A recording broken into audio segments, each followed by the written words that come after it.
எல்லாருக்கும் நமஸ்காரம். இன்னைக்கு 106வது ஸ்தோத்திரம்.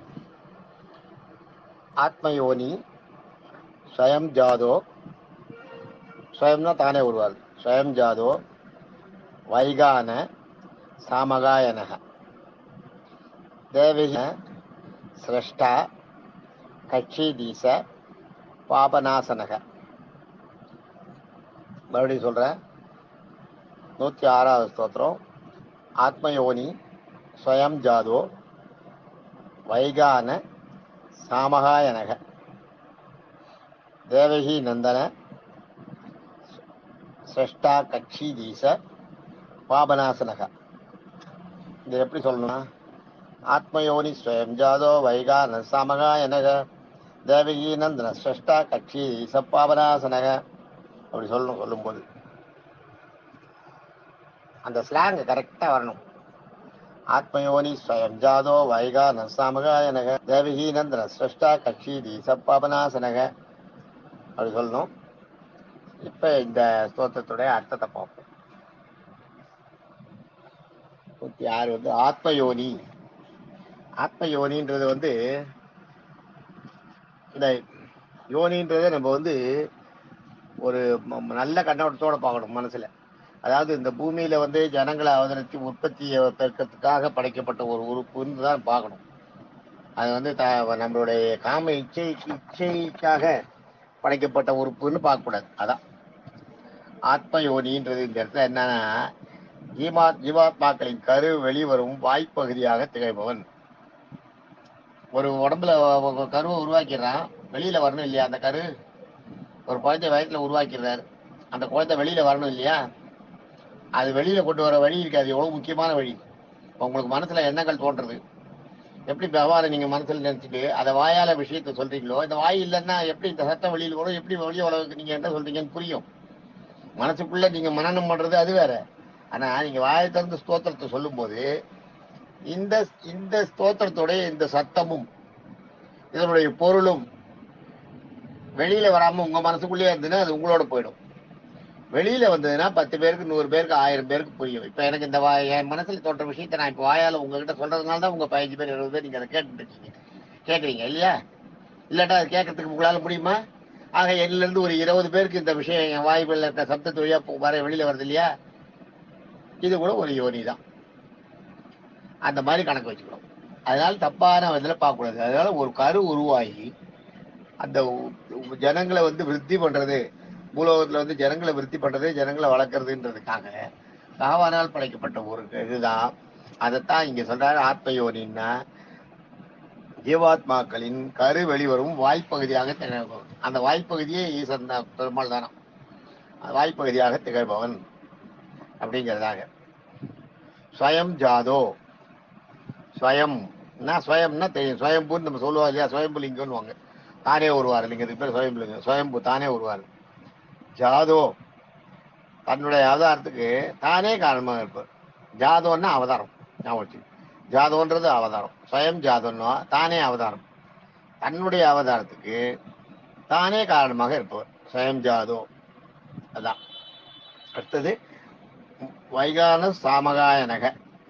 அப்படியே அது ஒரே திருநாமம் வைகான சாமகாயனக. இது எப்படி பிரிச்சுக்கணும்னா, வை கான சாம கா அயன அப்படி எடுத்துக்கணும். வைகான சாமகாயன அப்படிங்கிறது வை கான சாம கா அயனகன்னு எடுத்துக்கணும். வைன்றதுக்கு தமிழ் சான்ஸ்கிரிட் இருக்க வைன்றதுக்கு தமிழ்ல சிறப்புன்னு பேர், சிறப்பாக. கணனம்ன்றது இசைத்தல். மனநம்ன்றது மனசுக்குள்ளேயே சொல்றோம் இல்லையா? கணனம்ன்றது இசைத்தல் தான். வை கான காணன்றது கணனை தான் அந்த இடத்துல பாட்டுன்றதுக்காக கவிதை நடையில வரும்போது கணனன்றது காணன்னு போட்டிருக்காங்க. வை காண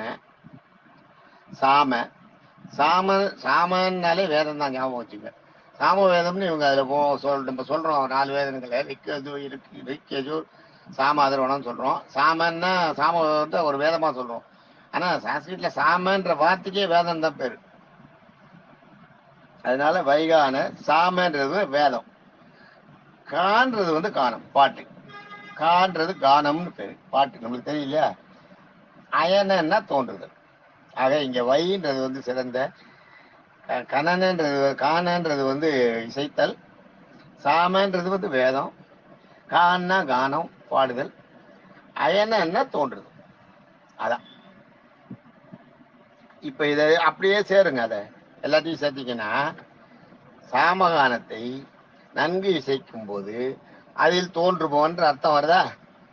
அயனன்றா தோன்றுதல். சாமகானத்தை இசைத்து கொண்டே பாடும்போது, பாடும்போதுன்னு சேர்த்துக்கணும். ஏன்னா கான்னு வருதுப்பாங்க. சாம கா, கான்றது வந்து கானம், கானம்ன்றது பாடுதல். அதுதான் வைகான சாமகாயனகன்னா சாமகானத்தை இசைக்கும் போது, சாமகானத்தை பாடிக்கொண்டே இசைக்கும் போது அதில் தோன்றுபவன் அப்படிங்கிறதாக அர்த்தம். வைகான சாமகாயனகன்னா அதான். இந்த வைகான சாமகாயனகன்றது இந்த சாமகானன்றது வந்து ரொம்ப விசேஷம். சாமகானம் வந்து அதே மாதிரி சாம வேதத்தை வந்து யாரும் அவ்வளோ சீக்கிரம்லாம் பண்ண முடியாது. சாம வேதத்து மனுஷா இருக்கிறது ரொம்ப கஷ்டம், கம்மி, ரொம்ப ரேர். சாம வேதம் படித்தவா ரொம்ப கம்மி. சாம வேதம் வந்து அவ்வளோ வசதியானது. ராவணன் வந்து அந்த சாம வேதத்தில் ரொம்ப நிபுணன். சாம வேதத்தை வந்து சாம வேதத்தை தான் அவன் சாமகானத்தை தான் அவன் பண்ணுறான். சாம வேதம் வந்து பாடிண்டே இசைக்கிற ஒரு அது அது ஒரு பகுதி.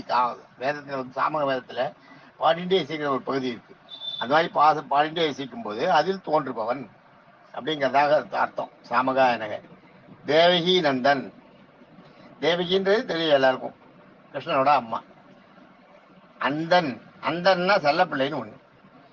ஒரு அர்த்தம் வந்து நம்ம ஆதிசங்கர பாதாள் சொல்றது வந்து தேவகி நந்தன்றது தேவகியோட செல்லப்பிள்ளைன்னு அர்த்தம். அதே மாதிரி தேவி அந்தன்னா முடிச்சு வைப்பவர்னு ஒரு அர்த்தம். ஞாபகம் வச்சுங்க. அந்தம் நம்ம அந்தம், அந்தம்ன்றது என்ன சொல்றோம், ஆதியும் அந்தமும். ஆதி என்பது ஆரம்பம், அந்தம் என்பது முடிவு. அந்தன்னா முடித்து வைப்போம்னு ஒரு அர்த்தம். அதே மாதிரி தேவகி அந்தன்னா தேவகியின் துன்பங்களை எல்லாம் முடித்து வைப்போம். தேவகி பட்ட கஷ்டம் தெரியும் இல்லையா உங்களுக்கு. சிறைவாசம் தானே, வாழ்க்கை பூரா சிறைவாசம் தானே.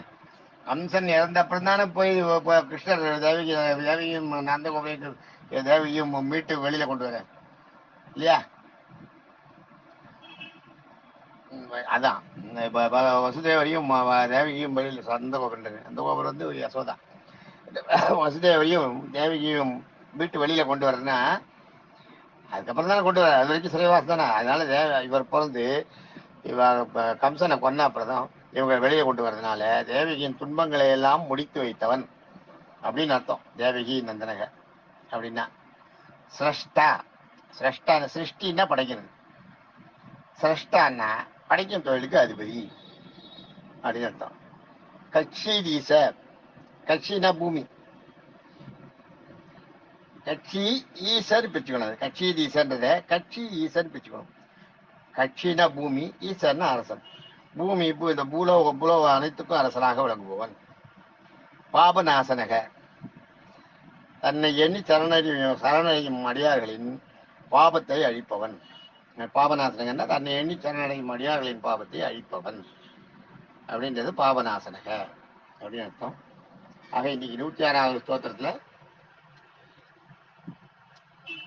983 ஆத்மயோனி, 984 ஸ்வயம் ஜாதோ, 985 வைகான சாமகாயனக, 986 தேவகி நந்தன், 987 ஸ்ரஷ்டா, 988 கட்சிதீச, 989 பாபநாசனக.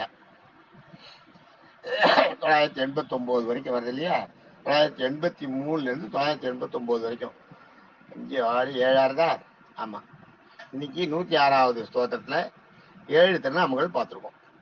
1000 சகசநாமத்துல 1000 நாமங்கள், மகாவிஷ்ணுடைய 1000 திருநாமங்கள்ல 989 பார்த்துருவோம். இன்னும் நம்ம பார்க்க வேண்டிய திருநாமங்கள் 11 தான்.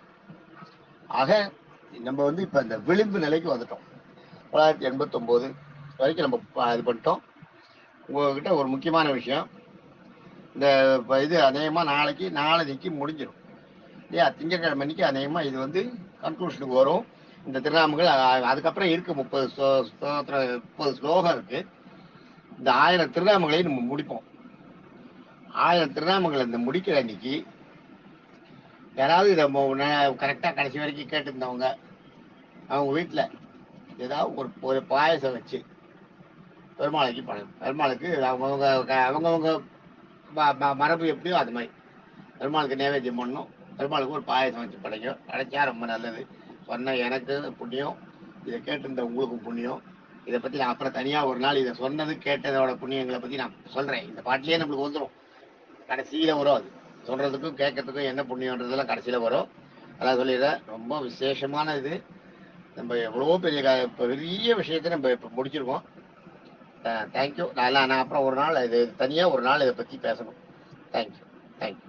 இப்போ இன்னைக்கு 989 திருநாமங்கள் 106 ஸ்தோத்திரங்களை முடிச்சிடும். 989 திருநாமங்களை பார்த்துட்டோம். தேங்க்யூ.